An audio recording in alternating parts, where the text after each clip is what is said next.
Hello and welcome to the Flix Forum podcast, where each episode we go back and we look at a Netflix original film in the order of release.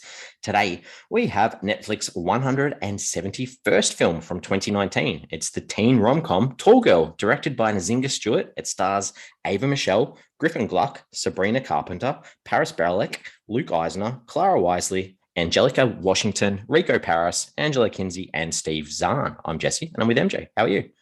I'm good. How are you? Excited to talk about a rom-com teen type of film that we've had heaps of on this Netflix show. Fair enough. Yeah, this is the platform for rom-coms. Netflix should be doing more of these. And this one is one I'd actually heard of before we saw. So I was actually looking forward to watching it. Yeah, I'm the same. I remember when it came out, it was all over social media. So I'm sure we're probably going to talk a little bit about how it was received and the sort of numbers that Netflix reported. But we do start our show off with our fast flicks, where we do a quick summary of the movie. What's your fast flicks for Tall Girl? It is a 16-year-old girl tries to learn to love who she is amidst the jungle that is high school. Jungle. Is that because she's hanging from the treetops with her height? I didn't want to use the word tall or tall girl in it, because just for many reasons, but I just didn't want to, and I didn't have to. I've just said I've used the word tall girl. I've said a tall girl decides that she wants to have feelings for a boy, and it leads to conflict. What a great film. Good. That's good. All right, time to hit us up with what you could work out about how this film hit our screens on Netflix. All right, I'll probably do a spoiler alert nice and early. So we are going to spoil this film in a little bit. We're going to talk about it, and I might spoil it nice and early at some point here talking about the film. So if you haven't watched Tall Girl and you do want to watch it and then come back and listen to us, and then you can join the conversation by listening and commenting on our social media pages. I don't even know what I'm saying now. In November 2018, so that was when it was first announced at Netflix, collaborating with McG. We've done a few McG films on the podcast. Obviously, he's not directing in this one, but his production company, Wonderland Sound and Vision. This is the fourth film they've done with them. What are the other three? Off the top of your head. Babysitter. Yeah, Babysitter's one. Babysitter, Rim of the World, and what was the third one? Yeah, that was the one I got stuck on too. It was When We First Met with Adam Levine. That's right. Yeah, but no, I got stuck on that too. Sorry to interrupt. Keep going. No, that's good, because I was thinking that too. That's because it's not a very McG kind of movie, that one. Yeah. Anyway, so that was November 2018, and then a few months later, and in January 2019 is when they revealed the cast. So the film was shot in New Orleans in 2019. It was released on the 13th of September 2019, and this is the fun fact. A month later, October 17, Netflix announced that the film had been viewed by over 41 million viewers after its release on their platform. Enormous numbers, if we are led to believe that Netflix isn't telling any porcupines there. But one thing I found quite interesting was that the film itself did receive quite a lot of backlash online. And this was after the trailer was released. So the film hadn't even come out by this point. But many people online had issues with the fact that a tall, white, generally attractive girl isn't really enough of an issue for someone to have to merit their own film, basically. So that there was a lot of backlash off the back of that. Like, why are we watching a film about a tall white girl who's having issues with the fact that she's tall? What I found interesting, digging a little bit deeper, there was a thread on Twitter that went quite viral, I believe. And a legal counsel for Netflix, Kyle Alex Brett, actually jumped on board here and highlighted the fact that the director, I've lost her name, Nzingha Stewart, sorry. Yep. So basically, Nzingha Stewart's had a 20-year career in the industry. This was her first feature film. She's a Black American woman. And he basically said, before you kill a movie, know exactly who you're trying to kill.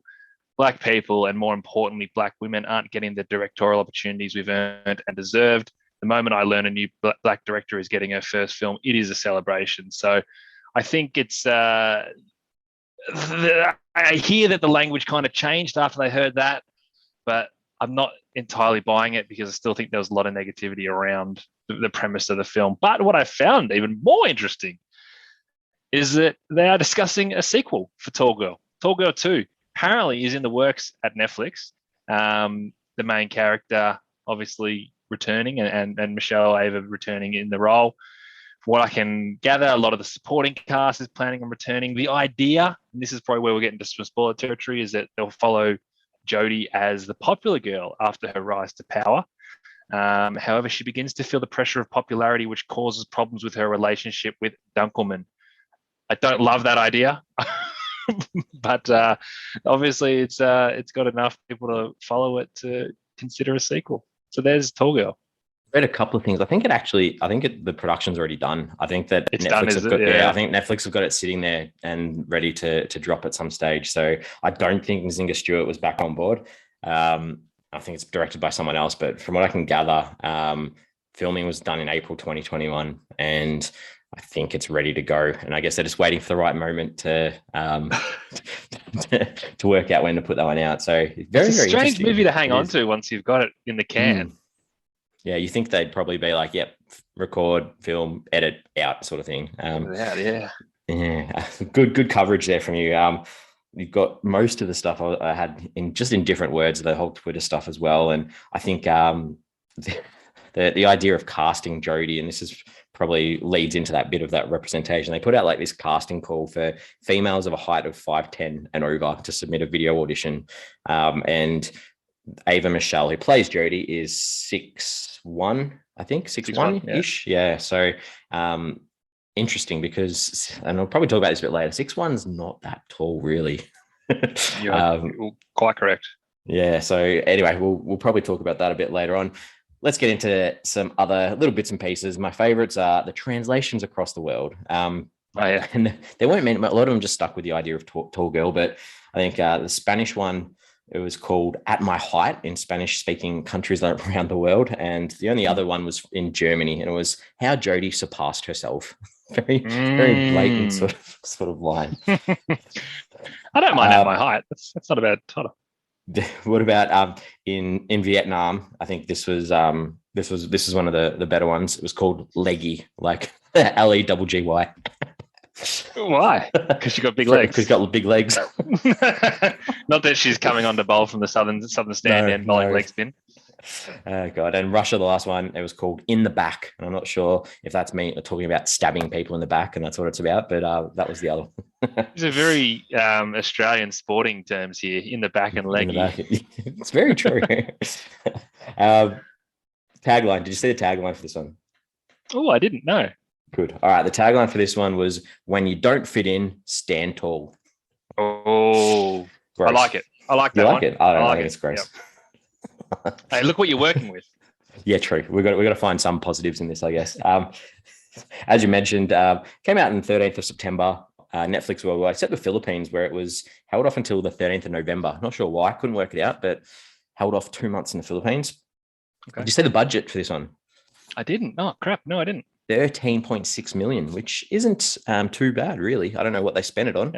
Yeah, I was just thinking the same thing. Yeah, just a brief little thing. It actually was nominated and won a couple of awards as well. Did say that. So it's nominated for 3 awards. It won 2 of them for Best Foreign Film at the Polish Filmmaker Critic Awards. So Poland obviously liked this film. And it also won for the Best Narrative or Animated Feature at the Reframe Awards. So yeah, interesting. The last one that was nominated for but didn't win was for Best Music Supervision for TV Movie at the Guild of Music Supervisors Awards, and this lost to another film we've done, The Dirt. Yeah. So that was that. Well, talk to me about the Polish awards and Best Foreign Film. So are we to say if like a Green Book nominated for that at the Polish, like? I'll go one. Yeah. It's like. Can anything just nominate for the best foreign film in Polish Film Awards? That's fascinating. I don't know whether Netflix just like let's find a real obscure film awards and put our films in there to see if we can win. But random. Because 2 out of 3 from your noms to awards is a great strike rate. Yeah, that's pretty good. I guess they're pretty nobody awards, but yeah, not bad. 2 out of 3. I had a percentage match for this one. Did you? Ooh, no, I didn't. At 57%. So again, this is one of the ones that Netflix are pretty much telling me don't bother with. So low. I watched Godzilla vs Kong on Netflix last night, and I had a 98% match. Like, it's so high. I know that you would like it. MJ, you gotta like it. You gotta like this. Good. All right, let's look at the consensus from critics and audiences. What have you got for us? Alrighty, IMDb is a 5.2 out of 10 from 21,000 ratings. A little bit short of the 41 million that Netflix reported, but maybe they didn't all want to rate it on IMDb. But Letterboxd, and this is where the conversation that we've seen around the Twitterverse comes into play. It's a 1.4 out of 5, which is terribly low. 41,500 ratings. That is double the amount of ratings an IMDb had. And you can't help but think that that is some sort of campaign to slander the film. Those numbers are unprecedented for rom-com would generally not do as many numbers on Letterboxd as IMDb, let alone double, let alone a score that low. I think there's got to be some sort of campaign to get that done. People that probably haven't seen the film got on and gave it a low rating. There were so many 0.5 ratings on it. Like the graph looked way out of whack. Rotten Tomatoes didn't really like it. Critics didn't like it either. It sits on 38% on 13 reviews, so that is rotten. Audience liked it even less, and this is probably, but there's only 100 people or so that have got on Rotten Tomatoes, but it sits at 18%. So not those big numbers that we're seeing on Letterboxd. Yeah, it seems like a lot of people must have watched it and then decided not to rate it or log it anywhere, unless Netflix is maybe they watched the 2 minutes and Netflix said, yeah, you watched it, mate. That counts. Or people are too embarrassed to say that they watched it. But with that said, Netflix isn't going to invest in a sequel if there wasn't significant numbers there, to be perfectly honest. So there is something in it. True. All right. What are your early thoughts on this one? My early thoughts are I'm generally a man of the Letterboxd community, and I like getting behind it. But I was very disappointed in the way they treated this film because I liked it. I'm not buying into the criticism about why we need a movie about a victimized tall white girl. Because the reason this worked for me is because that's exactly the point of the stresses and the anxiety of being in high school. It's a really weird topic to focus on. I get that, but the movie is obviously about so much more than the fact that she thinks she's tall and she gets teased because of it. People who I think are just trying to take this pathetic moral high ground are really missing the relatability of the fact that some of the greatest anxiety that you're actually going to feel is when you've got that inability to fit in or discover who you are when you're actually at high school. And I think on reflection, it can feel so trivial, with the insecurities that you feel at high school. You're like, oh my God, I can't believe that I felt that. But that doesn't take away from the fact that that's how you felt at the time. And I think Tall Girl actually captured that really, really well. Like I didn't love it, and had a lot of issues with it, but I just feel a little bit obliged to go into battle for it because I think what it was trying to do, it did quite well. And I think on the surface, yeah, it's easy to criticize it for what it is, but it works on another level, and I appreciated it. Good. Yeah, I had I think that's a really commendable thing to think of. I had no idea what the consensus or what people's thoughts about it were before I watched it. So I went in cold, just knew it was about a tall girl, and I think unfortunately this is an hour 45 of my life that I'm never going to get back. Like for a movie that wants you to think about more than just physical attributes or physical features, it does a pretty good job of being just as mean as in a story as some of the characters are in the film throughout. And I think it just had really mixed messages for me as to what they're actually trying to prove. Interesting. I similarly didn't know the backlash when I was watching it. I watched it and I enjoyed it, and then I read it and I was like, hang on, I took something completely different out of it than what everyone else did. So this would be a good chat. Good. All right, characters. Fill us in on some characters. So Jodie. I liked Jodie. I think she didn't ever stray too far from herself. She didn't do the whole, and this is what I was expecting from a typical rom-com, is she turns into like a really bad friend, or becomes this rebellious daughter because she's being someone that she's not, and it just clashes with everything that she loves. And then she eventually finds out what makes her tick, and it's all good. That never actually really happened. I think the whole movie, she kind of listens to what she wants. She's driven by her own desires, and she goes through a bit of hurt throughout it, but she kind of sticks to herself throughout the entire film. And yes, there is a level of discovering that self-love and loving you for who you are. But I don't think she ever goes too far away from the things that she loves and things she wants to do. And I kind of like that in a main character. Maybe it's a bit dull and a bit boring, but I liked her because of it. Yeah, no, interesting, because I completely, yeah, I think it's nice that she didn't really change much as a character. But in saying that, she'd been picked on her whole life because of her height, but she was also happy to profile herself and only date people for their looks or for their height as well, and like rejected Jack because of his height.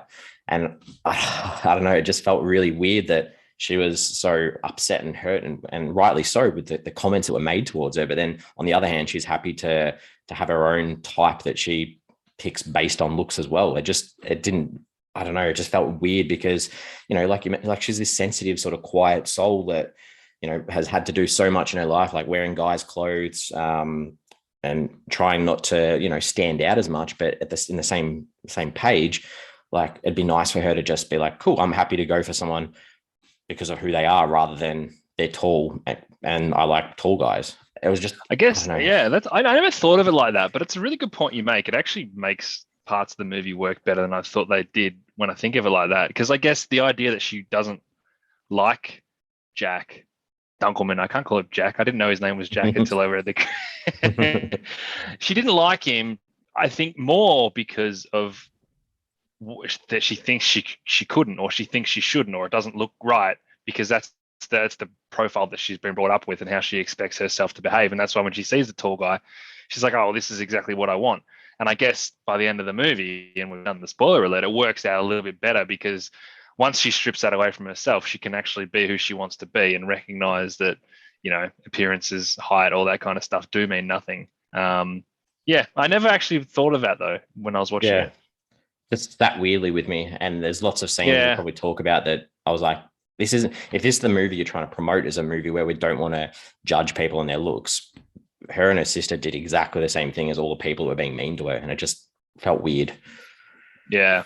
I've got some thoughts as we'll get into about how I would have liked the movie to have gone as opposed to how it did go. But I think that's a good segue to talk about Jack Dunkelman. Because for me, the romance between them never actually worked. I thought as a character, and this is probably just from sitting on the couch eating popcorn watching a movie, he actually worked fine as this weird comic relief. And even the realization that he's a really loyal friend really sat well with me as well. But the romance never stuck for me, and it actually kind of tarnished the ending a little bit, because despite his unwavering desire to be with her, which was commendable if not crazy at times, I never felt that she had any feelings that way, regardless of how he looked. I just don't think she felt that way about him. And when she ended up with him, despite the fact that it was the obvious way it was going to go, it still just was a surprise to me. Yeah, I think I completely agree. I think that he comes across as, and I could completely understand why she wouldn't like him, because he's so over the top, so annoying. But there's no mention of her not liking him because of these traits. The only things are, so yeah, I and it's like he's like the best friend that's always there to support. And I guess following the cliche of this type of film, you often see that that's the sort of character that you expect the person to end up with, because they're the one that they've got their shoulder to cry on all the time, or the one that's always there to support the person. But carrying a milk crate around in the hope that he's going to get up to kiss her at some stage, like, to me that just rings alarm bells. Oh, for sure. It's like, yeah, and they even gave him this awesome love interest who was into him for him. I was like, the whole time, like, at least they're going to settle his story. He's not going to be left in the lurch. And he still said no. She was great. Agree. All right, who else do you want to talk about? There's not too many more, but I guess we should talk about Stig. We don't really have to dig too deep here, but I feel like we could have had a bit more to this character, because I don't think he needed to have his little moment of assholeness. I don't think because he was a really good guy, and obviously the idea that he is kind of like the nerd back in Sweden is, fine, you can let that go. But I also think you could have had him be a nice guy the whole time and still didn't have to end up with Jodie, and this character still works. I think it could have worked both ways. I didn't want him to end up with Jodie because it felt too shallow. But he didn't have to be an asshole for me to not care about that. So that kind of annoyed me a little bit. But I guess I felt a little bit, like we didn't get enough of Stig, that we could have got a bit more with him. I completely agree. I literally have exactly the same thing. I felt the whole way through that he was an all right guy. He seemed to be a pretty decent guy throughout. And then it's like they just threw in that party scene to give Jodie a reason to get on board with Jack. And it didn't fit right with what we'd seen prior with him. Like he'd been pretty sweet and he'd always seemed to act in a nice way. So it just felt off character for him. It was just literally there for it just not appropriate, right? Yeah, they just put it there so they can be like, oh no, they had a tiff, and guess what? She's going to have the chance to say, he's going to go, I want you back, and she's going to say, no thanks. Oh, what a big proud moment. And it just didn't need that. Yeah, exactly. I got half of the sister down just because I just thought you've got this better looking sister who does all the pageants, who has allergies. And it's like, well, maybe they're just trying to say everyone has something wrong with them. So you've got everyone in this film has something wrong with them. So it's not just Jodie as the tall girl that has something wrong. It was weird because the dad was a bit of a flawed character in that we never saw his interactions with, like, it was always the mum that was sort of heading towards Harper and, being the pretty role model, whereas the dad seemed to focus more on Jodie and the concerns about her height. And he obviously cares about her. He just did it the completely wrong way over and over again. So the family dynamic, sometimes you need good family dynamics in a film to get on board with the character too. And they were just a little bit disjointed throughout. That's fair. What I liked about Harper is that obviously, yeah, she's that stereotypical, attractive, popular, not all that sharp, pageant queen type, but behind the on the surface shallowness that kind of came with her career is the wrong word. What do you like? Hobby of being a pageant queen, whatever. She was still very family first. They all were very family first. They never really once shied away from helping each other. But as you said, they didn't necessarily know how to go about it the best way. I guess the sister probably did her best to help, with the ways that she could sort of help with, making a guy get to like you kind of thing. But I did like that family unit in terms of the wholesomeness and that the house is a bit of a sanctuary for them. I think it kind of worked in that sense. But yeah, they didn't necessarily know the best ways to go about it. But the love and the care was there. I just got Kimmy there finally because just the idea of that popular girl, gets every guy she wants, mean to Jodie all her life, insecure, but also I think they mentioned she was like independent and confident. As an audience member, I want to know why is she like this. Give us some background on her so we understand the complexities in her life as to why she's such a horrible person to someone else. And I think we've seen a couple of teen films on Netflix at stages where we've actually seen that background. I can't even remember off the top of my head what they were, but give it a bit more than just this superficial mean girl. Yeah, that one with Robbie Amell, the mean girl in that had a bit more to her. She had the sister at home. Yeah. Yeah, you're right. It was, but like with the other characters we had, I didn't have time or care about Kimmy. She was exactly what she was, what it said on the packet, and I didn't need to dig any deeper. All right, director Nzingha Stewart. Anything further that you could add for her? Yeah, well, I think we said this is her first feature, but a lot of TV directing credits. Probably the most notable stuff being episodes of Made, that new show on Netflix, Grey's Anatomy, Unreal, Pretty Little Lies, How to Get Away with Murder. So she's been around. She's done the hard yards, and yeah, nice for her to get a chance to do a feature. Yeah, and also over 100 music videos with artists like Eve, Jay-Z, Kanye, 50 Cent. Lots of commercials for big brands like ESPN, McDonald's, Coors in America. The other interesting fact I read in an interview with her was while she was making this film, she was actually in the process of getting married as well. So very busy time in life to be making your first feature film. I think it's, it's not a glamorous lifestyle being a director. You gotta pay the bills and you gotta work yourself up and you gotta put yourself out there and you gotta take the work as it comes. Like it's hard work. Yeah. All right. Well, time to jump into some scenes. What are some scenes that you enjoyed in this one to start with? Scenes that I enjoyed, only a couple, but they're probably the scenes that you could imagine that I would enjoy. They're a little bit corny, but when her best friend was explaining to her early on about how I really wish you could see what I could see, sort of thing. And I think that's what she said. That is my wish for you. I love all 73 inches of myself, and just that self-love and that power of not caring what other people think. And you see this in her throughout the whole movie. She never cares what anyone thinks about her, and it's so honorable and so commendable. And I really like that in the film, especially with a film that's targeted at young girls, just to be seeing a character straight up and go, this is who I am. I don't give a shit if you like me or not. This is a scene that I really liked where Jodie comes home, she's all upset, Dad's sitting on the couch, and I didn't think I would like this, but I loved how he did his best to handle that situation and read that situation as best he could. And he stands up and he ums and ahs, like, do I go up there? And he goes up there and he just doesn't quite know what to do. But just the presence of, I don't even know what he said, like, I'm here if you need me kind of thing. And I just love that feeling that I really want to help my daughter. I don't know how to do it. She's a 16-year-old girl. How the hell am I supposed to know what to do? But he's trying and he cares and he's hurt.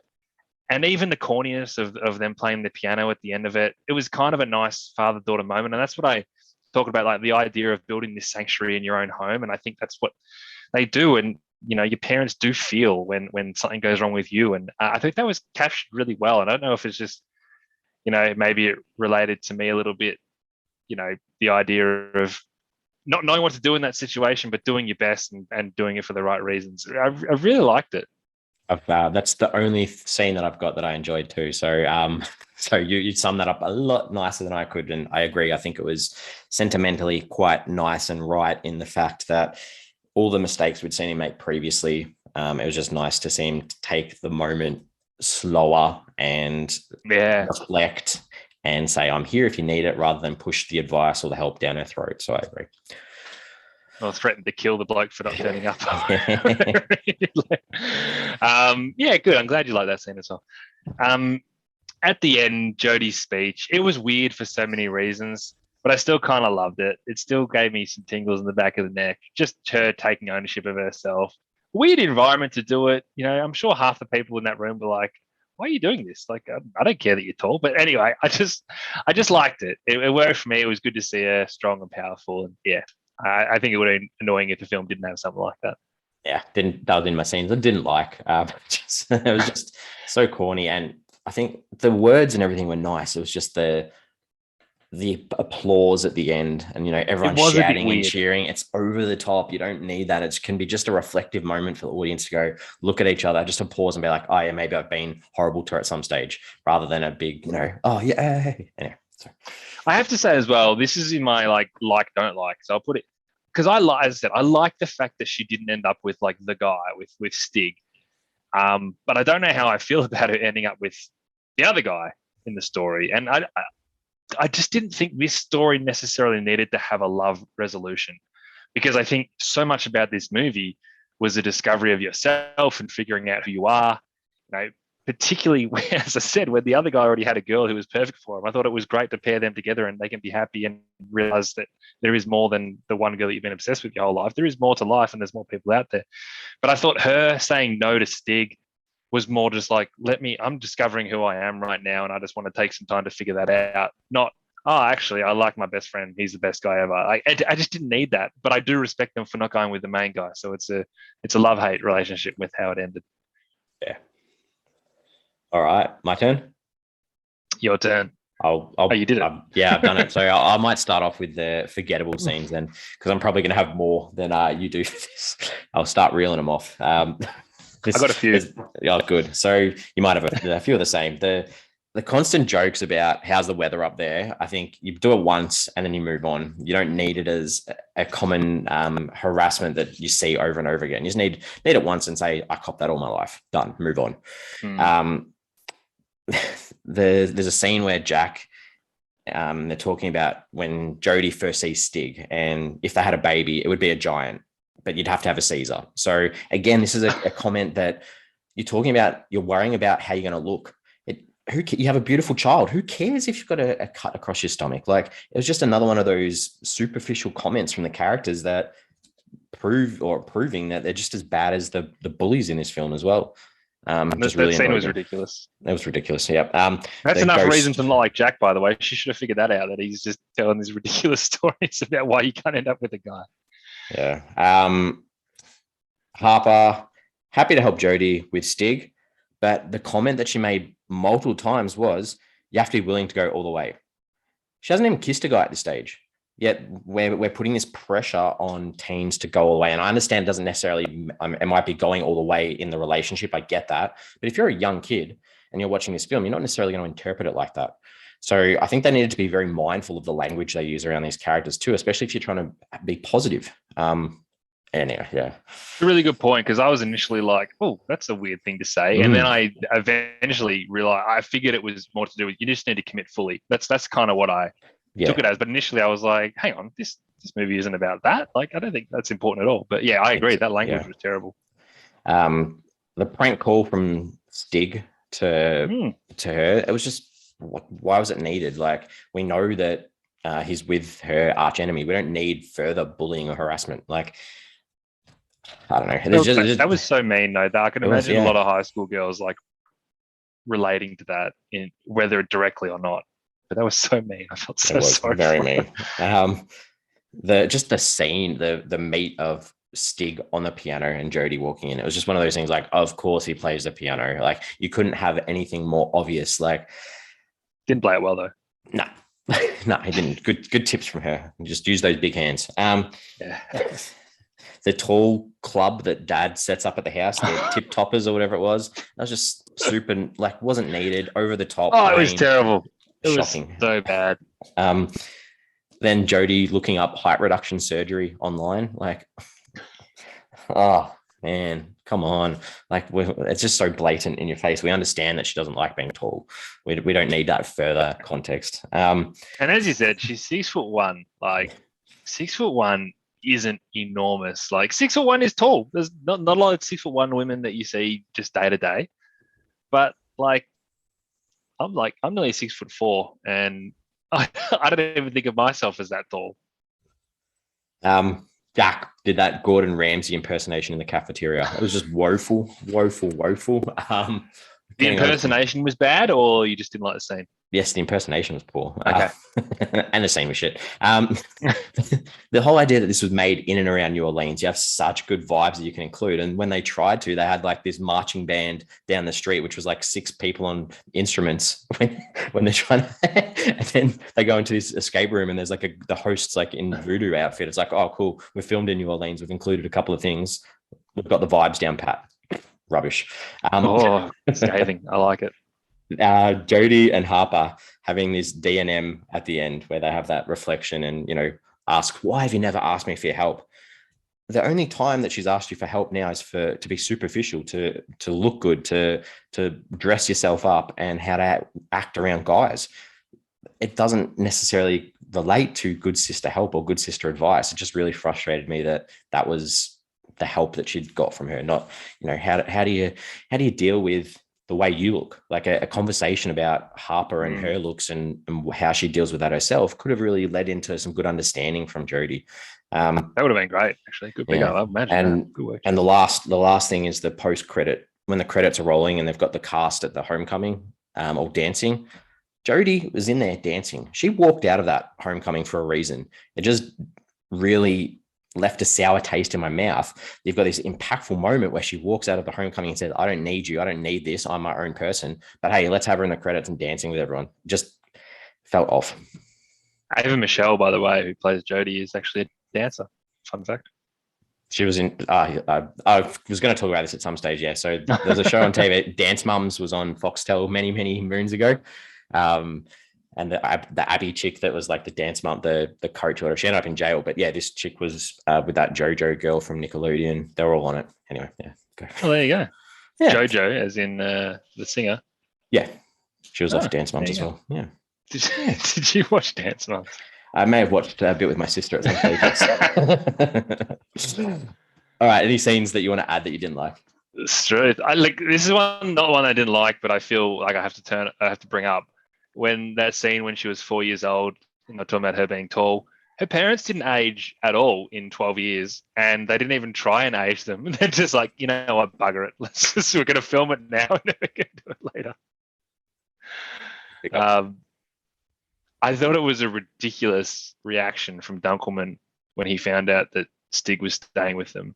Like just an awful way to treat another person who's just come from another country. It just kept going, and I was like, you can't talk about someone like this. What the hell are you doing? The tip toppers thing I had, like, that was a terrible scene, but I did laugh when they said something like, it like said to Jodie, see, it's not like it's great, it's not all that bad being tall, and the woman walks past like, yeah, it is, it sucks. Something like that. I I actually laughed at that, but it was a terrible scene. I didn't like that Jodie had a fight with her best friend. I thought that was just purely because the plot kind of wanted them to reconcile at the end. I never felt like they properly had a fight. I never thought they actually had to get back together either. That whole thing just didn't work. She could have gone through all of this with her friend still intact. Didn't like that. And the only other scene I want to bring up is more logistically. After the party, when Jodie wakes up and Dunkelman's in her room. Logistically, I don't understand how he rocked up at her house the morning after the party, early enough for her to still be asleep, but his mum had already come home. She'd already grounded him. He'd bought a present for her and come to her house. That timeline doesn't work for me unless she slept until like 1 p.m. So I had an issue with that. He's had those shoes in the bottom of his cupboard for years, just waiting for this moment. I allow that as part of it, but the rest of it still didn't work because she didn't strike me as a sleeper in her. They're just so upset. So upset. All right, is that it's time to talk about some themes and some ideas in this one, I guess. What's the message you took out of this? Yeah, I mean, I've mentioned it a lot, but the idea of loving you for you and finding things that you might think are flaws, but recognizing them as the beauty of who you are as an individual. And then the idea of sticking up for yourself and sticking up for your friends and for your family and sort of working together to not let the bullies get to you and not let your insecurities take over. And I thought it was actually done really well. Just further harp onto that idea of acceptance, tolerance of differences. You've said that, I think they made a comment about her at the end. She said, I love the view from the top, fitting in, being yourself and dealing with that self-consciousness, because I sort of touched on before that the idea of feeling uncomfortable with the tension that she has, and it's not just about Jodie being tall, but the sister and her eating and being skinny, and Kimmy worried about others being prettier than her, and Stig about being short back home. They've all got these ideas that they can probably all take on board this empathy and try and prevent the bullying that's happening throughout. Yeah, and I think they're really nice messages. And I don't want to get caught up in the fact that it's a movie about a tall white girl who actually hasn't got much wrong with her in the world. Yes, on the surface, that's correct. But you could make a story about any kid in this school, and you could find out their one insecurity, and it still works as a film because it's relatable. Good. All right. Well, what did you take away from this film? Well, yeah, I think there's a really nice message in the simplicity of the story, because not every issue in a movie has to face these epic proportions. Some movies work really well because it's like a life or death matter, and that's what makes you sit on the edge of your seat and enjoy a movie. But when you can recognize that these small things are the things that eat us up every single day of our life, and high school is just magnified in that sense, then these are relevant things to talk about and try and get people to understand. Because if one person watches this and go, you know what, I shouldn't be disappointed by the fact that I can't run as fast as everybody else, or that my hair's a certain color, or that I don't like the way my eyes look. Like, if you can get people to figure out that by watching this movie, then it's done its job. And I think I also pulled out a few nice things about parenting and family, and the way that, not necessarily that this family did it right, but the way that you want to, act as a family and support each other as a family. I think there's some stuff to take out of that. Yeah, the thing I took out of this is, why has no one approached me to make a movie about a small guy? I'm always picked on for being short and small. I could have been in a movie like this. There is definitely a movie by the Wayans brothers called Little Man, I'm pretty sure. Yeah, there is. Yeah, there sure is. Yeah. Oh God! All right. Did you jump onto IMDb at all to check anyone out? Well, I firstly did it, I think, like probably everyone who watched this movie, to check out Ava Michelle's actual height in real life. And it's not on IMDb, I had to Google it. But she is 6'1", as they say in the film. I then went on to check out the dad, who's played by Steve Zahn. He's from The Ridiculous Six. I do remember him from The Ridiculous Six. Also, literally the day after I watched this, my wife started watching White Lotus, and he was on that. And I was like, that's the guy from Tall Girl, because I IMDb'd him last night. So good. Steve Zahn getting it done. And Griffin Gluck as well. I remember the name. The name really rings a bell. So he's the kid in middle school, the worst years of my life, whatever. But also the little brother in Why Him with James Franco, Bryan Cranston. Yeah. So there was a few in this. I also checked out Steve Zahn, the dad, because he was this character Cliff in a film called The Perfect Getaway, which I watched many, many years ago, and he just had that real familiar face that I remember him in something that was a lot more serious. And that is quite a good film, which I haven't watched in a while. So I might go back and check that out again because I thoroughly enjoyed that movie. But Steve Zahn just clearly got one of those faces, hasn't he? He sure does. All right. Well, questions. Do you have any questions that you wanted to ask? Dude, did you ever have a tall? Obviously, I know you went to an all-boys school, but did you ever have a tall girl at not school or in your circles that was just like known as the tall girl? Well, my wife. She's a bit taller than me. So I guess that's about it. We had one that used to come to party, and she was like she's taller than me. She was like 6'5", and we also had a guy I went to school with who was probably like 6'6", 6'7". Everyone tried to get them to get together, but it made me think. Like when I saw this movie, I'm like, oh my god, that girl. Because like to me, I don't remember her name, but she was always just a tall girl. Okay. And not that I like say anything to her, but like that is that profile that you get, that badge, like it's a thing. True. I guess this sort of leads on to that a bit. 6 foot, we've mentioned it before. It's not that tall. Could if they cast someone that was 7 foot, do you reckon it would have made it more realistic? Because you look at a lot of the scenes, they obviously try to put her on steps and stuff to make her look taller, but it goes out in a lot of scenes where there's some scenes like, oh, she doesn't look that tall compared to some of the others. Yeah, you know what? I reckon like would have been good if she was like 6'5" even. 7 foot, is just ridiculous. It's so tall. You could make a tall guy, make a movie Tall Man about a guy who's 7 foot. Now that is like, but yeah, 6'1" is like there'd be so many guys at her school that are taller than her. So exactly. That is a little bit of a miss. I got one more. How good would a scene in this film set in the gym, big dodgeball game in class, Kimmy and Jodie just pelting the crap out of her? Or like playing basketball and she just posterizes her and dunks. Just like it's a school film. I reckon we got every other scene in the school that you see in all these films, but no sports classes. We didn't get the PE class. You're right. Good call. Oh God. Anything else you want to ask? Nah, I think we've covered more than I expected us to cover on this movie. We have. All right. Well, let's wrap this up where we give the film a rating out of 5 and come up with an average. What are your final thoughts? I love a high school film if they get it right, but there's a charm in the relatability of digging around these classic high school concerns, and I actually really enjoyed it. I enjoyed Ava Michelle in the lead. I found her impossible not to root for in this entire film. I just wanted to be mates with her. She was great.